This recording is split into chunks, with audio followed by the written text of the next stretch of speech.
forsake our sinful lives and turn to the Lord. Seek the Lord while he may be found. Call to him while he is still near.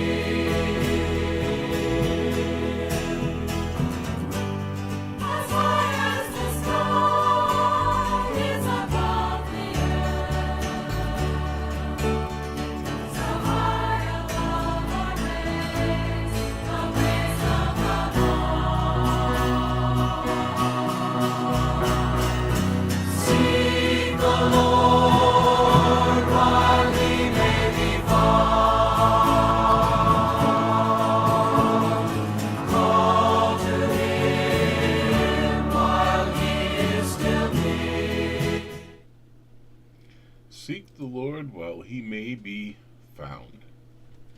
Call to him while he is still near. Today I'd like to talk about faith and how it affects all people, the non-believer as well as the believer. I'm Andy. I'm a minister for Trinity of Christ Ministries, and I want to share my heart a little bit.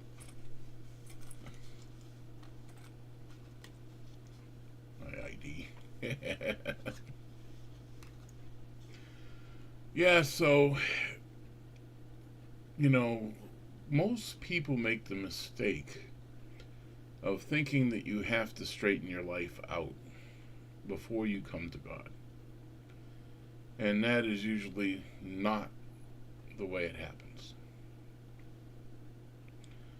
We are all human. We are all people. We all make mistakes. And although human love is conditional, God's love is unconditional. You just have to want it. So you look at me and you say, oh, look at this man. He's huge. He is a fat man. And I am. And God loves me despite my inability to be healthy and young. Instead, I'm disabled, old, and fat.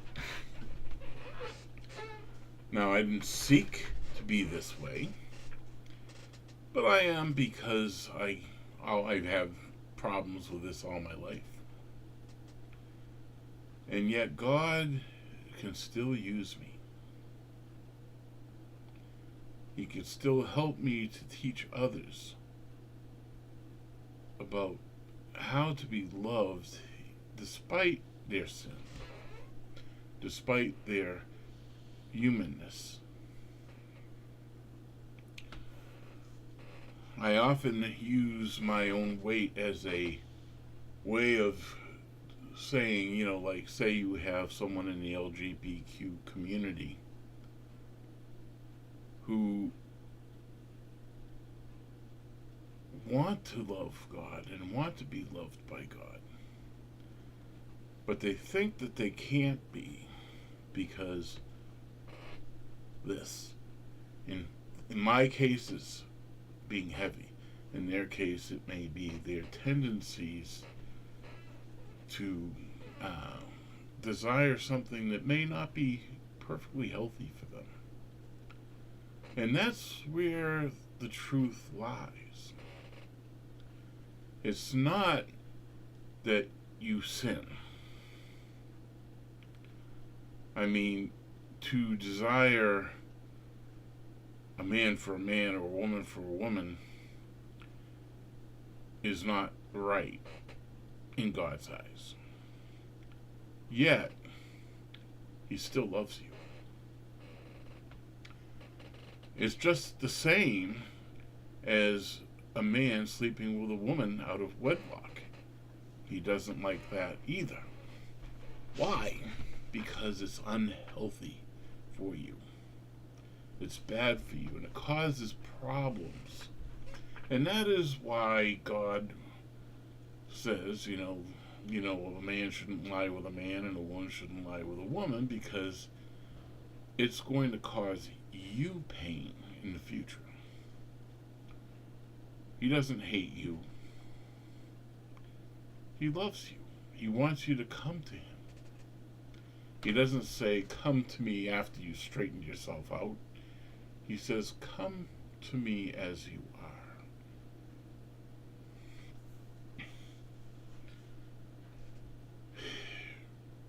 The desire to want to do something is not the same as doing it. And even doing it is not unforgivable. Here's where the difference lies.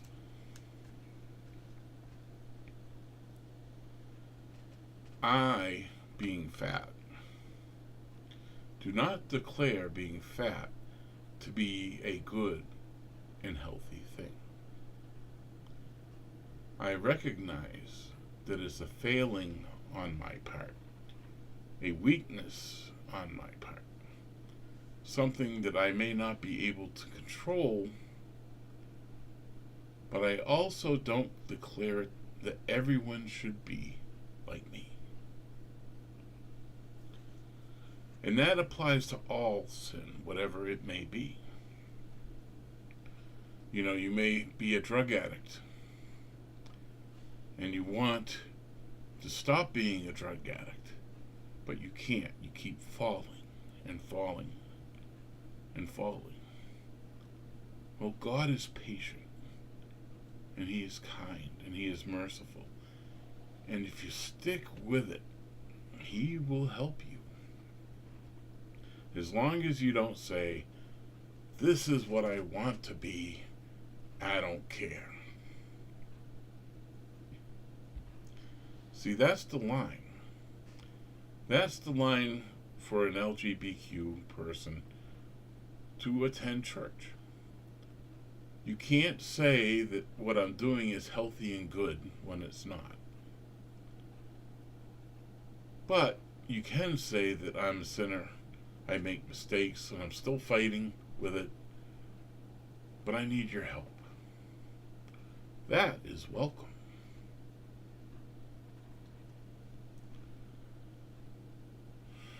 I have people who I know who are gay and lesbian.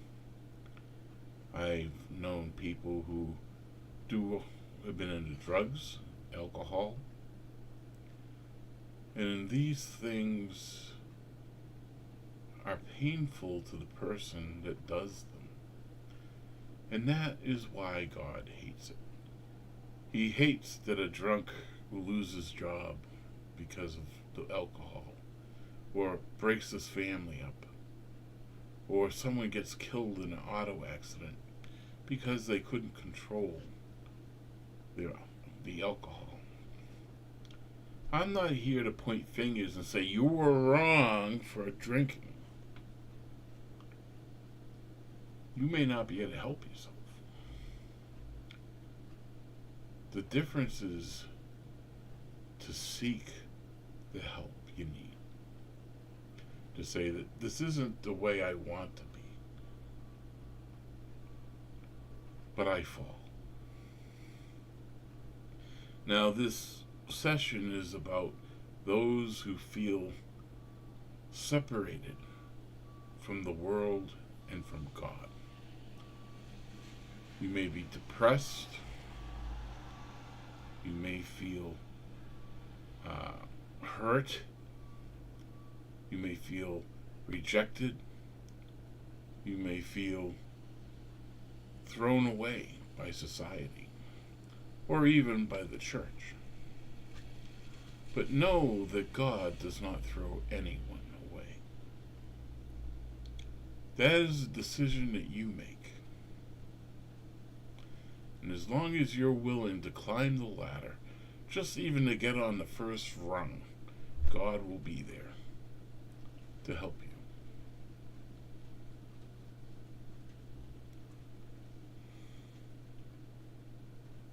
You don't have to be perfect. Look at me. I'm hardly perfect. God does not judge like the world judges. He doesn't judge even as sometimes churches will judge. If you've ever been hurt by a church, rejected by someone in the church, go somewhere else. Because that's not God rejecting you, that's human beings. Now, I'm not saying that you should say that what is bad is good. No.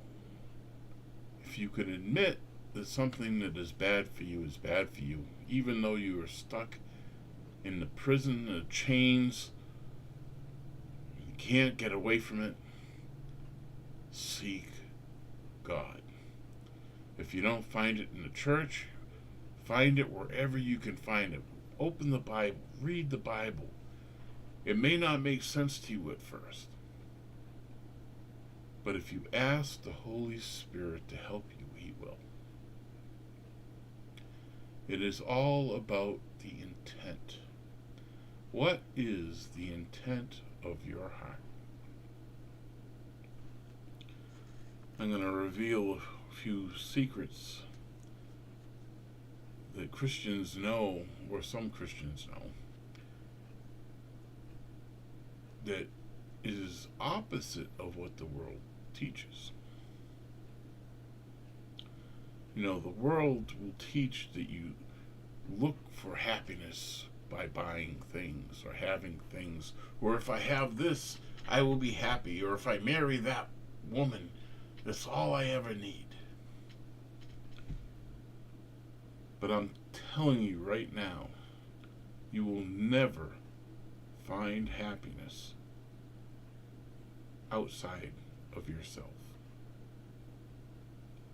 You have to come to peace with yourself first. And this applies to all sinners everywhere. It could be LGBTQ, it could be alcoholics or drug addicts or people who are suffering from depression.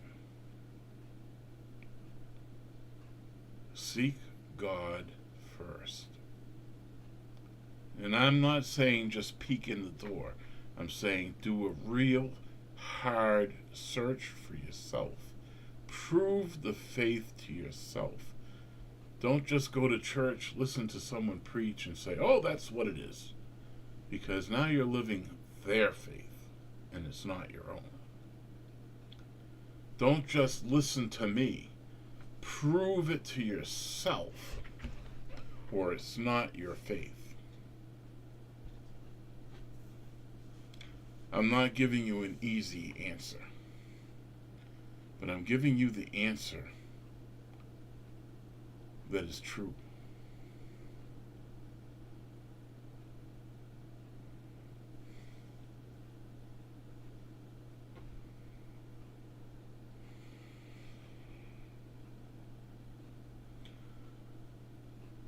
Forgiveness.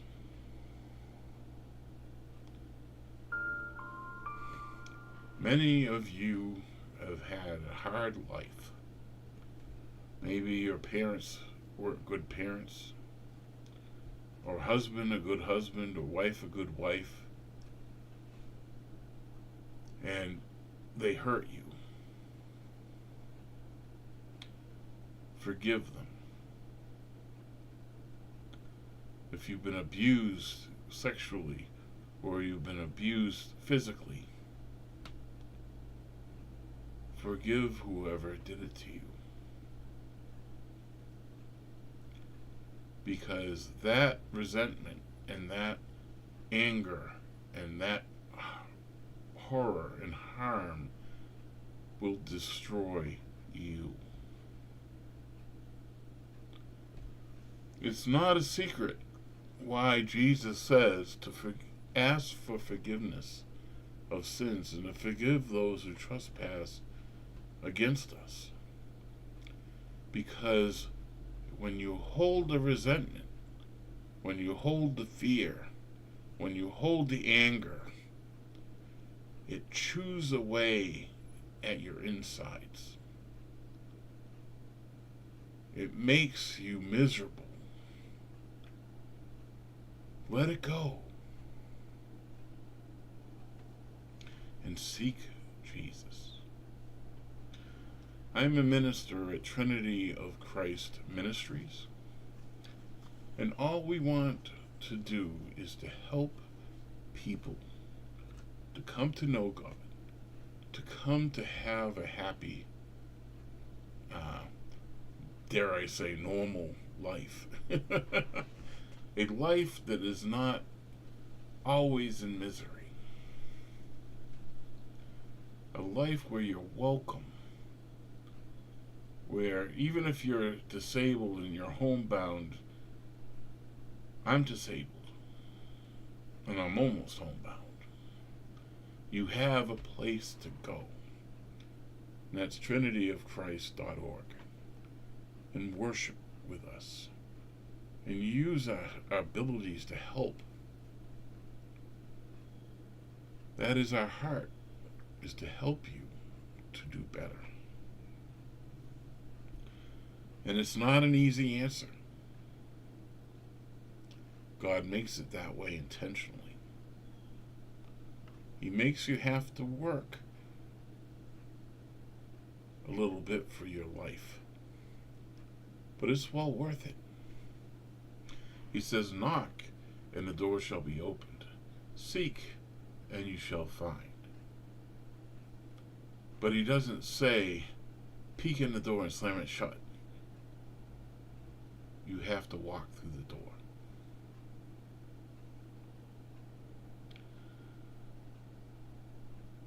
When a person suffers, especially mental suffering, it is usually tied to one of these things.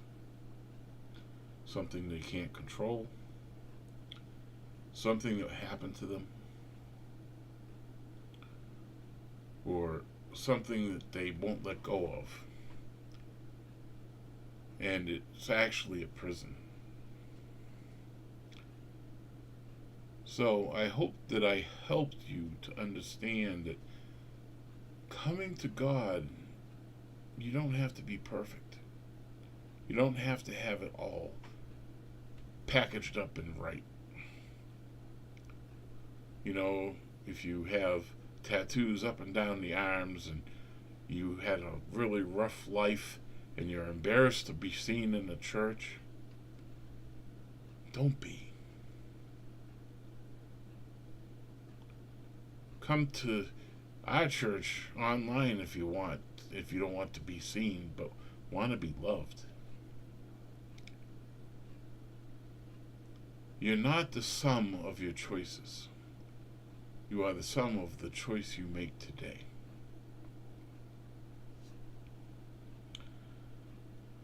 I was just watching a video online of a woman who had a really, really tough life. And she made it out of it by seeking Jesus. And that is what we want for you. And we're more than willing to help you. But don't think that you're not worthy. That's a lie of the devil. Don't think that you've done something so bad that nobody could forgive you. And I've done prison ministry. And the first time doing prison ministry, I'm sitting in the parking lot and I'm looking at all the barbed wire. And I'm thinking about what I'm going into, you know, the people who were in there. And I'm wondering if I made a mistake. But I get up and I go and I walk through the door. And as soon as I get in, a peace comes over me. And I no longer see the people in there as murderers and rapists and thieves and drug addicts. I felt the Spirit of God touch me, and He sees them as people who need Him badly. So if He can look and forgive and offer Himself to all of these people who have done all these awful things, He certainly can love you. I hope this is helpful to someone, and I hope that you will take a look at us and give us an opportunity to help you. And I'm going to put some music on and let you think about what I've said. Give your life to Jesus. Do it now. Don't even wait. Every moment is a wasted moment.